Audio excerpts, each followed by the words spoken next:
Magandang araw mga ka-PhilPlans. Ako nga pala ulit si Leo mula sa PhilPlans Metro Manila North, East at Luzon. At sa video na ito ay tatalakayin natin ang mga type of memorial plans. Meron tayong dalawang type. No? Ito ay ang fixed value at ang fixed service. Ano nga bang pinagkaiba nilang dalawa? Pati na rin yung mga advantages and disadvantages nila. Alamin natin. Halika, samahan niyo ako. Fixed Service Memorial Plan. Okay, ano nga ba itong plano na to? It is also known as the Traditional Memorial Plan. Ito yung nakapackage na o nakalagay na mismo kung ano yung mga detalye ng mga services na gagamitin sa iyo kapag ka namatay ka balang araw. Kagaya ng casket, anong klase ng ataol ang gagamitin during your wake, gaano kalaki yung chapel, ilang gabi gagamitin ang chapel, kasama ba ang embalming, ano yung mga documents na kasama doon sa service. So it's detailed, kaya siya fixed na service. No? So kahit na dumaan ng ilang taon, kung ano yung service na nakasaad sa kontrata, yun yung ibibigay sa iyo, sa mahal mo sa buhay na pumanaw na. Okay. It is basically purchasing the package, no? At cheaper rate, kasi binibili mo na siya ngayon kahit na gagamitin mo pa siya balang araw kung saan mas mahal na yung cost of services. The common misconception about fixed service plan is that there's an assigned value. Wala pong value na naka-assign dyan. Nakalagay lang ho dyan ay yung detalye mismo ng mga services na makukuha mo based on the package na binili mo noong araw. No? So kung ano yung nakalagay sa kontrata, yun eksakto ang gagamitin for your service. Okay, so hindi yung tipong binili ko siya ng 70,000, dapat ang katumbas ng 70,000 pag namatay ako, ganun yung ibibigay sa service ko. Hindi po ganun. Okay, yung fixed service plans, madali siyang i-identify, no? Kung fixed service plan nga ba siya. Kasi ang fixed service plans, pwede mo lamang gamitin to a specific chapel na napili mo. Okay, for example, ang heritage plan, pwede lamang gamitin sa heritage. Ganon din ang national, ganon din ang Packet Santiago, ang Ideal, ang Floresco, or Holy Angel Gabriel. Very particular siya. So kung ano yung chapel na nakakabit doon sa fixed service plan na binili mo, ay doon lamang po siya pwede gamitin. Okay, so pros and cons naman ng fixed service memorial plan. Okay, one of the pro is, of course, you're protected from inflation. Kasi nga, kung binili mo ang plano na to ng 100,000, kahit lumipas ang 10, 20 years from now bago mo siya gamitin, hindi mo kailangan magdagdag for as long as hindi ka magde-deviate doon sa details ng mga services na kasama sa kontrata mo. Okay, ang sumunod na pro is, of course, ikaw ang pumili ng chapel at ng service na gusto mo. Hindi mo ito iaasa para desisyonan ng mga mahal mo sa buhay na maiiwan balang araw. Doon naman sa cons or sabihin na natin disadvantages, of course, you lose some of the flexibility. Kasi nga, kapag ka nag-deviate ka doon sa details ng plano na nakuha mo, magdadagdag ka ng additional na bayad. No? Sumunod, siyempre, nakalock ka doon sa memorial chapel na napili mo. Hindi mo pwedeng gamitin ito sa ibang memorial chapels balang araw. Okay, fixed value memorial plan naman tayo. Fixed value memorial plan is a money-based investment kung saan yung pre-need price ng plano mo will be the initial memorial service benefit na gagamitin para sa memorial service mo kapag ikaw ay namatay.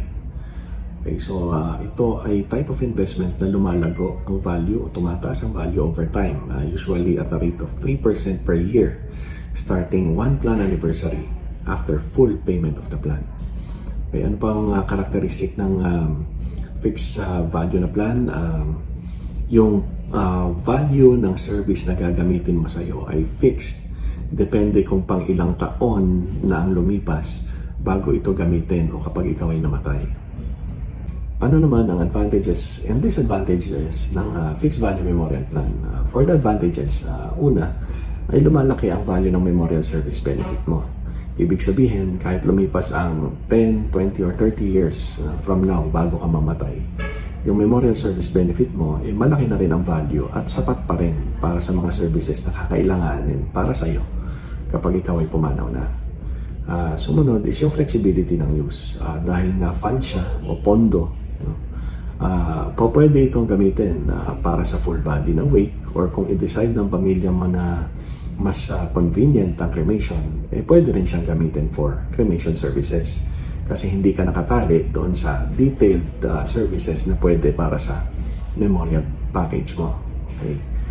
Sumunod, flexible siya kasi pwede siyang gamitin in over 300 accredited mortuaries nationwide. Ibig sabihin na down the line or years from now, kapag dinecide mo na tumira, for example, sa probinsya, yung plano na ito ay pwede mo pa rin gamitin sa accredited mortuary natin doon sa province na pinaglipatan mo. Isa pang pro o advantage is meron itong cash difference benefit.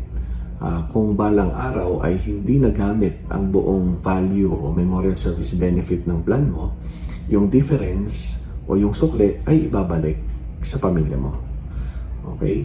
Isa pang advantage is may mga benefits ito na pwede mong idagdag kagaya ng immediate cash assistance na pwede mong gamitin para sa wake, no? Pambili ng pagkain, para sa interment, para sa memorial lot. So meron siyang ganun na option.